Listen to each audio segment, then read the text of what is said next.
अभी मैं आपसे पूछूं ये कौन सा पत्ता है तो आप क्या बोलेंगे? लाल का 3 है, ठीक है। ये लाल का 3 लेकर मैं आपके हाथ में रख दूंगा। अभी आपको पूछो आपके हाथ में कौन सा पत्ता है तो आप क्या कहेंगे? लास्ट टाइम देखने दे रहा हूं, देख लो, फिर देखने नहीं मिलेगा। ठीक है, 2 लाल का 3 है तो ये कौन सा पत्ता है? ये चौखट का 3 है, ठीक है, ईंट का 3। अब ध्यान से देखना मैं क्या करने वाला हूं। मैं ईंट का 3 रख के लाल का 3 ले लूंगा, लेकिन यही चीज मैं स्पीड में करूंगा। मैंने चेंज किया है कि नहीं, हाँ या ना, मैं आपको बताना है। ठीक है, ध्यान से देखना, किया है कि नहीं। तो लाल का 3 ऊपर होगा और चौखट का नीचे होगा, कि चौखट ऊपर होगा और लाल नीचे होगा? चौखट का और लाल नीचे। और अभी उल्टा हो तो जादू हो जाएगा ना।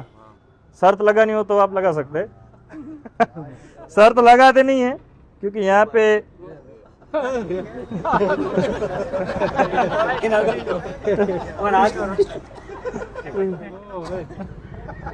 किधर गया? दोनों कीड़ी तो वही के अंदर है।